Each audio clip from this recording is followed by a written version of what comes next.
Hello and welcome back to Dr. Lulu's YouTube TV. We're still trying to figure out what the name is. So we're playing around with some names. I was going to go with Suicide Pages.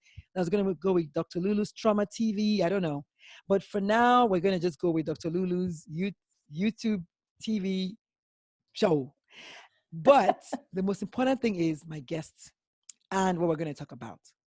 But before we dive into the main topic, we're going to talk about this event that I had over the weekend that no one has stopped talking about.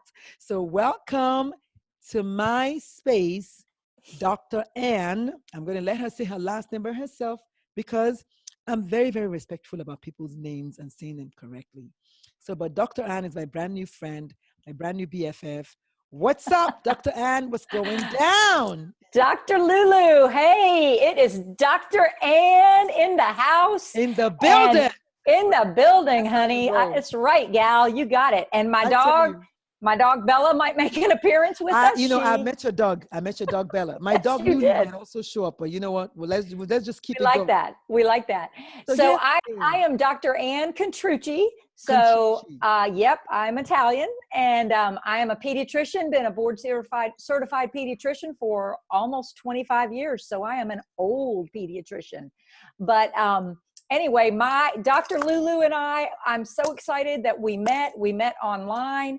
We have both got this passion for mental health, for kids and teens mental health. And my biggest thing about it is, number one, your brain is an organ too. Guess what? Your brain is an organ like your lungs are and like your heart is and all that stuff. So mental health is something we need to be talking about.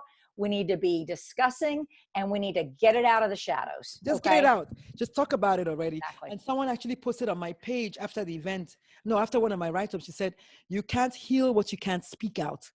So if you can't talk about it, you can't heal it. So let's go. That's right. But before we go into that, so Dr. Ann, real quick. Yes. If you want to do a quick synopsis, just a brief synopsis of the event that we had over the weekend, how did you come about it and how did you find it and how was it? Okay. So like I've got goosebumps right now just thinking about it. So this event, anybody that didn't get to do it, I hate it because it was awesome. It was a 5-hour just coming together of like-minded parents, educators, counselors, pediatricians, OBGYN, communication experts. It was awesome. And I found out about it because I met Dr. Lulu recently and we started chatting and she said, at the nick of time. I know, right? Exactly. And I love you for the fact that you didn't hesitate. No. Whatever your why is, what I say is your tribe will find you because you did not hesitate. It clicked right away. You were like, boom, I'm coming. Oh, absolutely. I'm having a taste of what she's cooking. Exactly. And I had a couple of fold reason for that, right? Number one, I love the topic. It's my passion. I want to hear what my colleagues are saying about mental health, et cetera. I felt like we connected like instantly like we've known each other forever. Like you said, new BFFs. And frankly, because I am here to support other doctors that want to do the same thing that I want to do for kids and teens and as a parent too, even though my kids are 21 years old, I got so many just nuggets and pearls from it. I gotta say, and Dr. Lulu charged for it, and what she charged isn't even what it was worth. I mean, like she could have charged easily 5-10 times more for that. And so if you're wondering what the event is, it's Dr. Lulu's parenting during and after quarantine. That was it.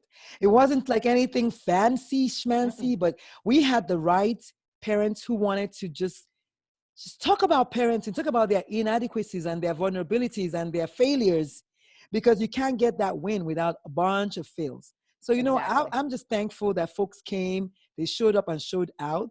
But as far as you go on a personal level, do you think it was fulfilling for you, Dr. Ann? Oh, it absolutely was. In fact, it was 5 hours. And at first I was like, oh my gosh, that's 5 hours of my Sunday. That's my whole Sunday. But I never even looked at the clock. In fact, I never even looked at the clock. And when it was so funny at the end, pretty much nobody wanted to go. Like, I Yes, think we I didn't want to stayed say about, that. Nobody wanted to leave. Oh, no, we for saying stayed like that. another 20, almost 30 minutes. So I thought that was amazing. These were mostly all strangers. We came We together. were all strangers. We were Yes. strangers. And when Nobody we wanted, finished I had to it, kick you guys out. I I was like, know, you "Go. did. I got to go see my kids." I love it. That's exactly what you said. And it was hilarious. I was like, oh my gosh, it's supper time, you know? Yes. And no, I think the one of the biggest things that I took away from it, not just the pearls from all 6 of the speakers, and the way everybody flowed and complimented each other, but I think it was the fact that we started as strangers, but literally everybody in that summit opened up, had vulnerabilities.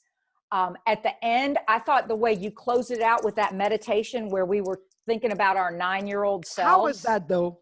Girl, give me a high five. I mean, Dude. right there, double. Let me tell you a true story. I went in a trance. Yeah. I told my wife that when I did the debriefing with her, I said, I swear to God, I went in a trance. I levitated. I went to a different, the words were coming out of my mouth, but they were just coming. Like it was. You could see it on your face. I had never could see it done. On your face. Well, there you go. I couldn't see my own face. I had never done a guided meditation. The most I've done was 10 minutes with my coaching team for my writing, my book writing. But this was like, it was supposed to be 10 minutes, it was 22 minutes later. Yeah. Like, at your own time. It just kept going. And you know, what was, I thought beautiful about it was because everybody, when you asked everybody's experiences, if they wanted to share, everybody had a little different takeaway. You know, somebody said something about, you know, thinking about childhood, fun activities. You know, mine was, honestly, mine was, you know, I've always been this super sensitive, you know, the too sensitive person. And my adult self in that meditation told my 9-year-old self, you know what? It's actually okay to show your feelings and to be vulnerable. So it was like very healing. Yeah. Was it you that talked about when you moved? Yeah. From Atlanta. And then what about Ohio. the guy who talked about the fact that his 9-year-old self was running all over the place and he couldn't catch him? That was so, for me, I was like, he went. I knew right away that he went. He went there. Back. He went there. He did. It was too much. And then the girl said something about singing when she was 9 and she doesn't. Oh yeah, that was awesome. Another lady said something about hopscotch. Yeah, the hopscotch. The hopscotch was great. Yeah. It's too much. I mean, really, I was so thankful. I think everything was awesome, but that meditation, y'all, oh my God. So anyway, we're going to stop there because you need to know that if you were not at that event, you need to get. You missed it. For the next one, because the next one is coming up. No, it's not going to be $39, baby. No, it's going to be Dr. Lulu's Dear Dad Virtual Summit. Awesome. So it's for fathers. But you know, I have moms who are dads. I used to be like that. I was a single parent. So you can bring your other half if you want to. You can come if you're a mom. But it's going to focus on the fact that our men generally hide when it comes to mental illness. They hide when it comes to vulnerability. So we're going to try to scratch that, poke that pain a little bit. So if you're not ready, don't come. But if you are, it's going to get real. It'll get real. It's going to be very real, very raw. Yeah. Yes. Love it. This is what we got to do. This is it. This is it. We need to stop hiding in the bushes. It's time to come out and just own it. Right. Did you see my article that I wrote, my post 2 days ago about my 9-year-old self? Yes. You know that's where that came from. I decided to go and set her free. I was like, it's time. It was to let that girl go. Beautiful. Let her go and just rest in peace or whatever. And I have gotten like 12 new clients as a result of that. Wow. That's amazing. You gotta. But you know, I think this is where, especially as physicians, when we talk about that professional line, and I think maybe we understand it because we're pediatricians and we're just, no offense to our adult colleagues, but could have never been an adult doctor, never wanted to be anything but a pediatrician. Me neither. But I think when we as pediatricians show ourselves to our families and show that side and that vulnerability, I don't believe it is crossing a professional line. It is never. Not in my book. Yeah, no, not in my book. No, and that's why I quit my job as a pediatrician as a traditional pediatrician, to have my own practice where I can cry with my teenagers who are trying to kill themselves. It's okay. Not that I've never had a problem, because when I own my own private practice, my patients to this date, the ones that were my patients, who now have kids are like, I wish you were still here. I wanted to bring my kids to you, because Yeah. they remember that they could connect with me. You And know, so this is the thing. This is the thing, Dr. Lulu. You know, I had my practice that I opened up, a solo practice in Canada, and I just moved back to the U.S. just a few months ago, and it was beautiful. My patients, and I am still in so much contact with them, and you know, got to know them in a relatively short time, you know, a couple of years. Oh no, And mine was 13 years. well, yeah, and see, and I built had these babies that grew relationships. up and brought their babies. Wow, So I call myself I a know. grand doctor from time That's to time, awesome. because Yes, I that's have amazing. babies that brought their babies to me, These and my to patients you. that brought their patients to me. But you know what? This was so a wonderful segue, talking about doctors and patients and all of that. So my main thing about this YouTube channel is to interview doctors to talk about this COVID-19 and how it may or may not have affected them. Yeah. In the news, you've heard about doctors taking their own lives. This is a reality. It was a problem before. It's more so a problem now, because burnout.com is like the way to go. So I am trying to talk to doctors who may or may not have a platform to talk about, just to keep it real, as how really bad is it? How has it affected you on a personal level, a family level, and of course, professionally? Why not? Because we're not talking about it. We're not allowed to be vulnerable. This is a thing. Right. In medicine, Right. we're not allowed to charge for how much we think we're worth. We're not allowed to do anything. It's a very tight space for doctors. You must show this game face all the time. This I got it together all the time face. But you know, it's not real. It's like social media. Half of the stuff there is a lie. So where would you like to I'll say that again? Fake book instead Exactly. of Facebook. I like that. Love it. I love it. All right, so Dr. Ann, we're going to start at the very beginning. Okay. Whole COVID-19, when you heard about it, I know you're a doctor, so you know more than some people who make the law. We're going to leave them out. But how has it affected you on a personal level? Really?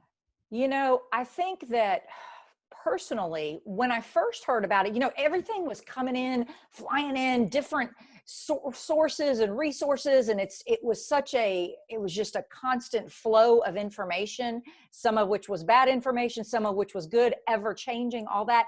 So I think initially for me, it was a sense of some overwhelm. Like, what is this really? You know, you get your doctor mind, we're trained in, I'm an information gatherer. Let me gather information so I can look at the forest and get into the weeds, to be able to be like, okay, is this just the flu? Is it not just the flu? Where's this going? And then rapidly realizing, holy crap, this is some real stuff. And so I had these, you know, funny. So that was the personal thing, right? And are my parents going to be safe? You know, Yes. you know, the older folks in my family, you know, my dad's got a lot of health conditions that are prime for COVID-19, right? What about, are family and friends going to be healthy? Your children. You know, my children, you know, Yeah. I mean, like wherever they are they going to get sick? I mean, exactly. some people are dying of the virus, you know? Yeah. Exactly. Even though it's only affecting adults. And I'm like, well, I think we don't know enough about it yet. And sure enough, now look at all this stuff going on with the kids, right? So I think personally, at first, it was very much an overwhelming feeling, trying to sift through the mass of information coming at us right and left, right? Yes. And then having people, you know, you have friends and family. Well, what do you think? What do you think? Is it just the flu? Is it, you know? So then you've got people, and you don't want to tell them the wrong thing, right? So kind of that pressure we all put on ourselves anyway, because we're all, you know, recovering perfectionists in one way or another. Recovery? You know, some of us at different stages of it. But so I think, you know, segue into that with professionally, you know, I had just moved back to Georgia, and, you know, there was some issues because, you know, there was no PPE. There was no, you know, what are you going to do to protect yourself? You know, I've got family members who are immunocompromised. You know, at what point do I draw this line? I mean, I'm not going to test if I don't have PPE on. I mean, like, what good am I going to be to anybody if I don't have PPE on and I'm testing, and then I get it and I spread it to my kids or my parents, or, you know what I mean? Yeah. So I think and then professionally for me, and this is funny coming from, I worked in a tertiary care pediatric ER for 17 years where we saw, 100,000 kids a year, very busy, tertiary care peds ER. And I had this, and this might sound a little weird, but I had this guilt feeling because I wasn't a frontline worker, right? I mean, and I thought it was just me. Oh my goodness. Because I had this guilt feeling. I have a different model of practice now. So I'm not really in the front lines anymore. So I felt guilty, but I did all my best to support them on social media or whatever. But I was like, but I'm just here chilling. Exactly. And so it was like that. It's almost like that. What do they say? Like if there's a crash or a plane, somebody, it's that survivor's guilt. And I had this guilty feeling. Guilt, yes. And I was like, what do I do? What can I do to help? Right. Because what are physicians, right? What are we? We are caregivers. We're helpers. What do I do? What do I do to help? Right. And then the practice that I was in, I had some family medical emergencies in the midst of all this. So I had to leave. So professionally, currently right now, I'm not working even in an office right now. And, with pediatrics, everything went just tanked, and so I think there's been a lot for you to open your own practice, your own telemedicine. Yeah, that's why I'm working on all this, stuff, because I had my own practice in Canada and I loved it. And I want to do it I want to do pediatrics and I want to do pediatric mental health on my terms. Amen. That's what I'm doing, honey. Right? I love it. This is why I love it. I only have 17 patients. They do a double take. What do you mean? I said, yes. My patients are handpicked by me. There you go. Yeah, because I'm old enough. I can handpick. Because I'm handpicking in the sense that it's a particular thing that's wrong with them that I want to take care of. And that is most of them are suicidal. It's not everybody. Right. But also I have a 100% cash-based practice. I call it Netflix for your doctor. You pay me a monthly fee and you get me all day, every day, however number of times you need. So it's a whole new mindset, but it works. Yes. I love it. I love it. Dr. I was born Lulu, to do it. And I know this isn't the forum for that, but that is exactly the thing that I'm thinking about, because when I came back to the US, and not to get into the politics or anything of US healthcare versus others or whatever, but I'm too old to be a slave to the insurance I'm just not companies. that into it anymore. I mean, just not to say, there's a book called, I'm just not that into it anymore. I'm done. Yeah. I'm not going to be a slave to the insurance companies where they tell me what to do, where they tell me I have 15 minutes. How many minutes? A behavioral evaluation. Not going to happen in this lifetime. I love it. I'm not doing it, because when I sit down and we talk about your mental health, guess what we go through? Like, this is the thing. You got to talk about sleep. We got to talk about your development. That doesn't take 15 minutes. It's not, 15 minutes. Here's a prescription. It never did. And now coming to prescriptions, that's the reason why in my practice, I don't write prescriptions. Yeah. My patients have pain. For instance, a child who is being bullied at school, what dose of Prozac will fix that? Amen, sister. Good. That's exactly right. A child who's been molested at home, how much Zoloft going to work for that? Good. So no, I'm with you. I'm totally with you. So I think getting back to this COVID-19, I know we're like going off on 10. This is what we do when we talk. No. I think the thing also is that personally for me, which I am translating into professionally, is truly being able to step back, take a breath, breathe, and get more mindful, being more aware. Amen. And really realizing this whole brain-body connection. Your brain and what's going on in there affects everything, right? Yes. We know that as doctors. And if they don't believe you, I give them this example. If you don't believe that mental health is a bona fide part of your physical health, last time you had a toothache, what happened after a day of toothache? Your whole mentation is changed. Your whole way of looking at stuff is changed. Because, because when you get, because when you have a headache, no one is going to tell you that, look, boy, this is real. This is so bad now. Like, you need to go see a doctor. You need to go see a doctor right away. Right. That's exactly what happens. So if you stay there, you're going to become depressed because of that toothache. You're going to become agitated. You're going to have anxiety that you might die because it's so painful. So they're all interconnected. They're connected. Like, just like if you're so anxious and worried about something, you guys can make cake. that you can't focus. Well, that doesn't mean you have ADHD. It means your brain cannot sit still because you've got so much anxiety and worry going on. So I think that is also this COVID-19. And my hope is that for so many people, they have been able to take a step back and really become more, and that's one of the things that, I like to do. I like the mindfulness angle of it. Yeah. But people don't understand, they toss it around. They don't really know what mindfulness is. Right. That's And another day's podcast. I mean, they need to look it up like I did and figure out how to become more mindful. You're right. And with this COVID-19, the only people who are going to survive are those who are mentally prepared to adapt. This is not, it's not like, you're rich, you're poor. You can have your black helicopter. You can't fly it anywhere. You can have your fancy home. You can live. You can live there, but you can't leave there to go anywhere you just have to learn how to pivot, innovate, get creative, adapt, like I don't know what, and then maybe adapt and it's all about resilience, right? What is resilience? Being able to bounce back. Yes, that's the rubber band. But even with that, even with resiliency, as beautiful as it is, and in my first book I talk about that, how resilience is basically the ability to bounce back. Even with that, you can pull a string long, the rubber band wide enough and it will snap. Yes. So you have to still have processes in place for the possibility that this might be a bit too much. I have been suicidal. I know. It's not a joke. It's not because I'm weak or not. It's because my plate was full and overflowing. What did I do? I had and your rubber band was like this.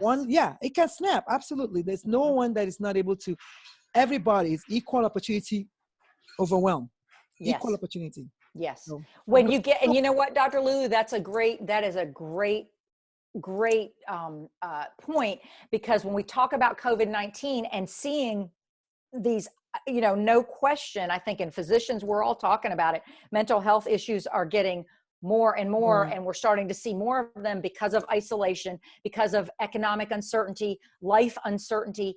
All that throws you into a tizzy and an overwhelmed sort of feeling. And this is where, again, you gotta be able to ask for help. I was just gonna say that you gotta be realistic. 2 words: reach out. Yes, that's it. 2 words. It. Be realistic, but you have to own it. First of all, self-awareness, which is why I did the body scan. Yes. Body scans are awesome. Scan your thoughts, scan your body, whatever, and then know where there's a kink. I have a bad neck, and so every now and again I go to send it some love. Exactly. The body scan meditations are one of the best, like loving kindness kind of meditations, because you become aware, and the more you practice it, and that's one of the things, like I always say, this is what I've been saying and in speaking, doing videos and stuff on mindfulness and for kids, is it's a simple concept, but it's not easy to do. Easy. We're finishing each other's sentences. That is so true. It's simple, but it's not easy. You know what? When I was in like traditional practice, and all these years, I'm a big breastfeeding advocate. Breastfeeding is— I knew that was a catch. I don't know how long you breastfed your kids for. 15 months, twins. I was just going to say, I bet I got you beat. The shortest time here was 21, baby. Oh, that's awesome. 21. My eldest was 23 months. I did not want to let go. I know. He was like, that Mom. doesn't count, though. I had twins. He was like, Mom, titties. I was like, okay, you're talking now. Okay, I think it's time. I don't want you to spell titties before we, it's like, bye. Right, exactly. Okay, well, it does. I get a little bit of credit because it was twins till 15 months. So 30 months. Okay, I'll give you that. No, you know, I did 3 boys. Oh, God bless you. 21 months each. They won 23. So that's amazing. Talk, But I know you probably said the same thing when I'd have my little breastfeeding mamas in, first time mamas, and they're freaking out and stuff. And I'm like, listen, yes, breastfeeding is natural, but it's still something that you and baby have to learn. Work at. Okay. You got to work at it. You got to practice it. And you got to learn it. Mindfulness is a learned thing. Some people, it's easier than others. My monkey mind, it's hard for me because my monkey mind is all over the place. I know your monkey mind is all over the place because we're always thinking, right? Yeah, but I claim it. I don't have. I take it exactly. Now, a long time ago, I used to say negative words to myself. I have not used the negative word to describe myself in months because it's part of growth. Yes, God gave me the mind. He was intentional about the mind that He gave me. He did. You know what, gal? I love it. I'm glad you're saying that because I'm going to share that from a personal standpoint as a physician during COVID.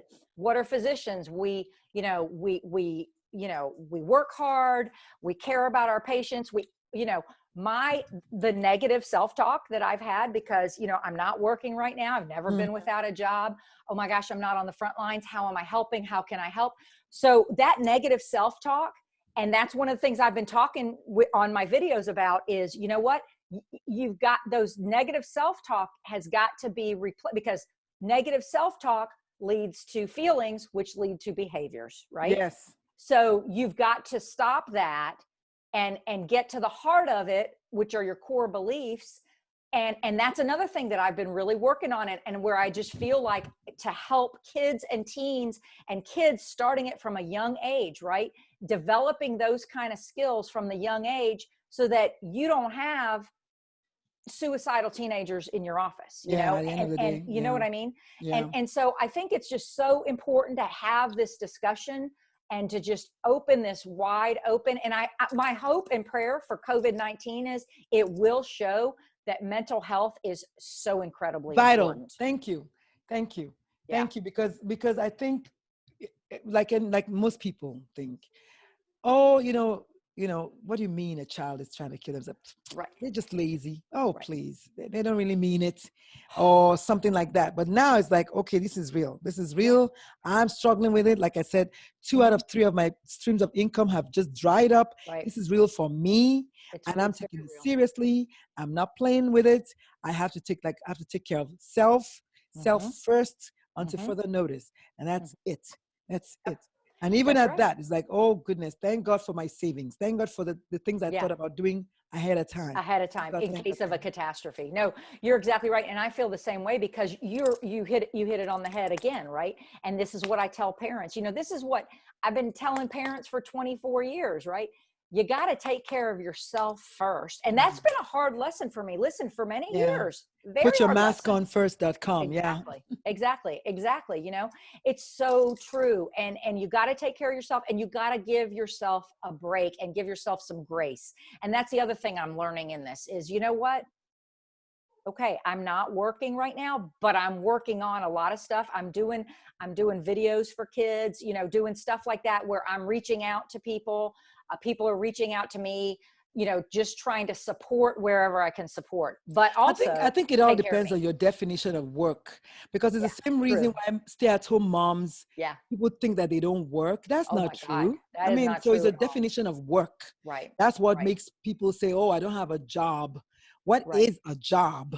That's a great point. Every single day I'm here, like you said, just grinding, trying to get things done in the back, so that when the time is right, you'll be like, oh my God, when did you do that? Yeah, but you just see the tip of the iceberg. You don't know all the stuff that happened underneath the ocean. Right. So. No. Wow, Dr. Ann, it's been awesome. I knew it was going to be an awesome hour. I knew it was going to be, but then I still you still want to kind of just, let's see how is it going to be. So this is awesome. Do you have any, maybe 2 or 3, I want to say nuggets, if that's the best term, as opposed to parting words, just words of advice for those that are listening, doctors, of course, because this is a Dr. Chronicles version. I'm going to do about 19 of them because of COVID-19. We are numero 3, so I've got 16 more to go, but I'm going to do 19 of them. And that literally, the idea just came to me. Love it. I think it's awesome. To my head, so I'm going to do it. So do you have any words of wisdom for your I've got, brothers on the front lines? I got a couple things. So I've got a couple acronyms I've come up with. Good. So one is, when we talk about negative self-talk, here's our antidote for that. It's called trust. Talking real using sensible thoughts. I love it. Okay. So trust yourself. Trust yourself to talk real. To talk real using sensible thoughts. Okay? Hallelujah. I love it. You like that one? My second one is joy. I love to say this one too, especially my tweens and teens, right? Going through, and I know we're not talking to tweens, we're talking to docs, but I think docs can do this too. And they're parents, they're tweens and teens, one, and then they used to be. So trust, and then joy, just own you. Meaning, you know what? Be true to you, give yourself grace. Nothing is perfect right now. Nothing has ever been perfect in the world before. And right now, our uncertainty. So I think you got to trust, you got to avoid that negative self-talk, talking real, using sensible thoughts. Amen. And have joy, just own yourself, when you can, and give yourself some grace. I love it.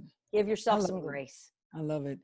Yeah, allow yourself to fail. And I know we can Yes. say that as many times as we want to. There are still people who will just be like, I can't believe I'm a failure. And that once you Yeah. start stacking those thoughts and you start stacking those thoughts, then of course, before you know it, You go down the rabbit hole. yeah, you'll be defeated by your thought processes. Yeah. Wow, it's been awesome. It's been real. I Yeah. love it. I love it. Thank you so much for having Nobody me. will believe that we literally just met I live. know.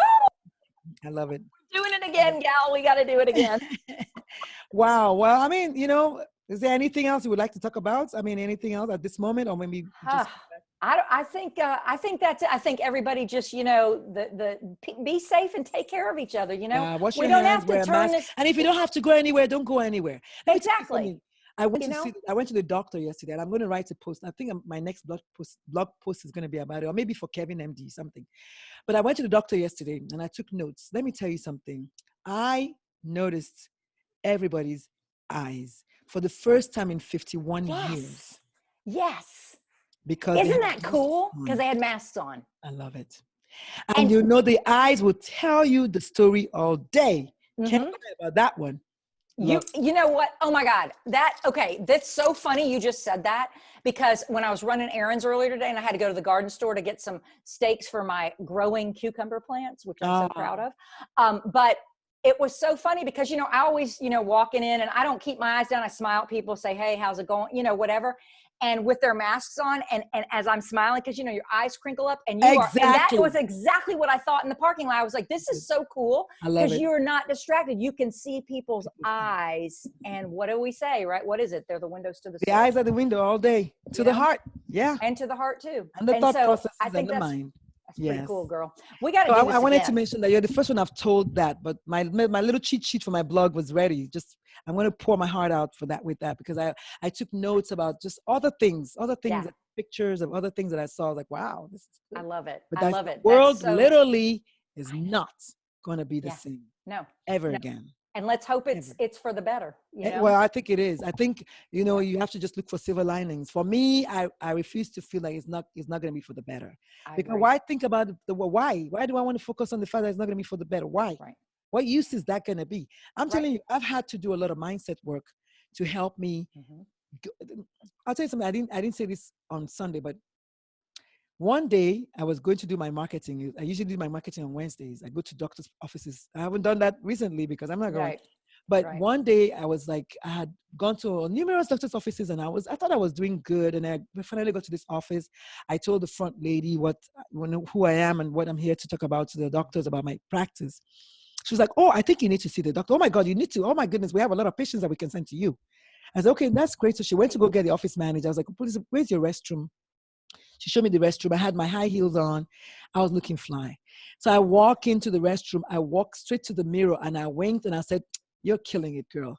I mean, it just came out, and that kept me going for like a month, telling myself, girl, you're killing it. It's like, what? It's true. It's true. You got to find the silver. My own self cheerleader. You do, because if you don't do it, nobody else Who's going to do it? You got to shine that light. It's let your light shine, right? You got to get it out there. And I think my parting, or whatever, not parting comment, but another comment is, I truly believe and really hope that this will take mental health to a different playing field. That is fair. Maybe that's what Mother Earth wanted. Maybe it is what Mother Earth wanted, Funny, isn't it? How sometimes, there's not a lot of things we can control. Yeah, this one we can't. No, we can't. So we can only respond. So now we're forced to do the things that we can control, i.e. see each other. That's right. Each other for who we really are. See each other. I love it with the masking. And I think it's amazing, because that's I was literally walking through the parking lot thinking, very similar to what you just said, that, wow, I can see people's eyes. I can see their eyes. I can see their eyes. And it was so amazing. I mean, some folks are going to be standoffish regardless, but I can see their eyes. Sure. That's right. Exactly. All right, my dear. This was so cool. All right. I'm going to try to upload it today so I can make room on my clouds. But thank you so much for coming and sharing some of your nuggets. It was awesome. Thank you for having me. I enjoyed it so much. We will do it again. And when I get my podcast up and going, you will be one of the first. I'm so happy you said when. You see? That's our positive mindset right there. There you go. Okay. Exactly. So, All ladies right. and gentlemen, this is Dr. Lulu, aka the Momatrician. I brought you guys Dr. Ann, a colleague of mine, Energize the Bunny, just like me. Love it. Y'all stay positive. You only got one life to live. You might as well live it to the fullest. Be kind to each other. Be kind to Mhm. yourself. Be vulnerable. If you're given a chance, choose vulnerability. If you're given a chance, choose vulnerable freaking ability. Okay. And I'll see you guys in the next episode. Toodles. Bye.